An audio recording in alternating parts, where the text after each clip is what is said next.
नमस्ते दोस्तों, स्वागत है आपका हमारे चैनल पर, जहां हम लाते हैं सबसे खौफनाक, सबसे सच्ची हॉरर स्टोरीज, जो आपकी रातों की नींद उड़ा देंगी। अगर आप नए हैं तो अभी सब्सक्राइब कर लो और बेल आइकन दबा दो ताकि कोई भी डरावनी कहानी मिस ना हो। आज की ये कहानी है राजस्थान की एक जॉइंट फैमिली की, जहां बाहर से सब कुछ नॉर्मल लगता था, लेकिन अंदर जलन की आग धधक रही थी।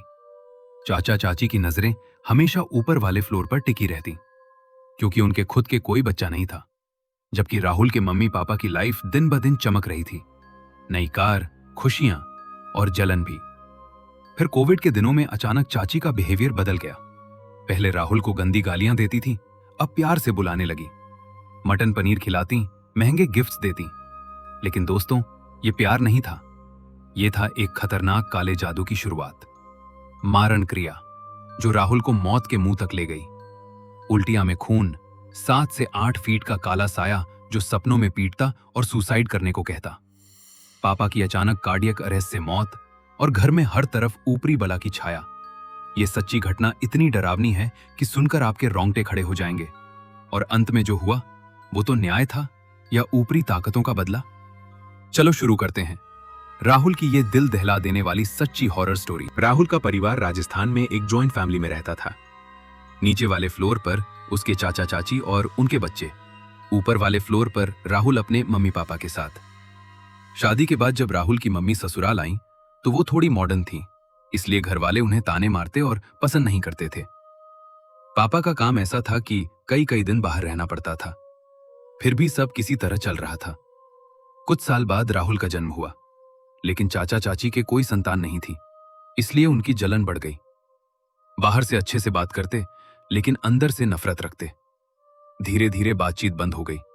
घर में हमेशा क्लेश रहने लगा। फिर भी पापा अलग नहीं होना चाहते थे, क्योंकि दादाजी की आखिरी इच्छा थी कि परिवार एक रहे। कोविड के आने वाले साल में अचानक चाची का व्यवहार बदल गया। झगड़े बंद, राहुल से बहुत प्यार करने लगी। पहले गंदी गालियां देती थी, अब उसे अपने बच्चों के साथ खेलने बुलाती, मटन पनीर खिलाती, महंगे कपड़े और गिफ्ट्स देती। मम्मी को शक था, इसलिए राहुल को मना करती, लेकिन कई बार चाची उसे बुला ही लेती। इसी दौरान राहुल की तबीयत बिगड़ने लगी। सिर भारी रहता, पेट दर्द होता, फिर जो खाता तुरंत उल्टी हो जाती। उल्टी में खून भी आता। डॉक्टरों से कोई फायदा नहीं। हॉस्पिटल में पता चला कि पेट में फ्लूइड जमा हो रहा है। रातों में भयानक सपने आने लगे। एक 7 से 8 फीट लंबा साया उसे मारता।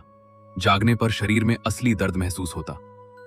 एक रात मम्मी नींद में जोर जोर से हंसने लगी, गंदी गालियां देने लगी, दांत पीसने लगी। सुबह उन्हें कुछ याद नहीं रहता। पापा का व्यवहार भी बदलने लगा। एक बार कपड़े पहनकर बाहर जाने लगे, फिर लौटकर वही कपड़े ढूंढने लगे। राहुल को रोना आ गया। उसी रात सपने में देखा, मम्मी रेगिस्तान में अकेली खड़ी हैं, पापा दूर जा रहे हैं। अगले दिन पापा को कार्डियक अरेस्ट हुआ और उनकी मौत हो गई। पापा के जाने के बाद हालत और खराब हो गई। कार बेचनी पड़ी। राहुल को कमरे में लंबा साया दिखने लगा। अंधेरे में आवाजें सुनाई देती, कोई उसे बुलाता। एक शाम लाइट गई। मम्मी का फोन लेने खिड़की के पास गया तो आम के पेड़ से वो साया छलांग लगाकर खिड़की के बाहर आ खड़ा हुआ। डर से गिर पड़ा। अब साया सपनों में सुसाइड करने को कहता। कई बार सुसाइड की कोशिश की, लेकिन जान बच गई। स्कूल भी मुश्किल से जाता। इसी बीच चाचा चाची की किस्मत चमकने लगी। 2 कारें खरीदी, प्लॉट का बड़ा हिस्सा अपने नाम कर लिया। मदद की बात करते, लेकिन कभी मदद नहीं करते। मैंने राहुल को कुछ ब्लैक मैजिक स्टोरीज के बारे में बताया। सब लक्षण मिलते थे। फिर उसकी मौसी कोलकाता वाली ने सलाह दी कि किसी तांत्रिक से मिलो। 2023 में गांव में हर 5 साल आने वाले एक शक्तिशाली अघोरी बाबा आए थे। राहुल मम्मी और मौसी के साथ उनसे मिला। बाबा ने देखते ही कहा, तुम पर मारण किया गया है। कुछ दिन और देर होती तो बचना मुश्किल था। ये सब चाची ने करवाया था। खाने में कुछ मिलाया, कपड़ों में कुछ डाला, ताकि ऊपरी बला आकर्षित हो। 1 महीने गांव में रुककर बाबा ने क्रिया का काट किया। भोग चढ़ाने का काम राहुल को ही करना पड़ा। 17 साल की उम्र में रात को चौराहे, तालाब पर शराब, बकरा का मांस और इंसानी बाल रखने गए। बाबा की दी हुई ऊर्जा से हिम्मत आई। क्रिया कटने के करीब 1 महीने बाद चाचा चाची और उनके दोनों बच्चे कार एक्सीडेंट में मर गए। इत्तेफाक था या नहीं, पता नहीं। लेकिन उसके बाद सारी प्रॉपर्टी राहुल और उसकी मम्मी के पास आ गई। अब उनकी जिंदगी पूरी तरह ठीक है, तबीयत अच्छी, साया गायब, सब सामान।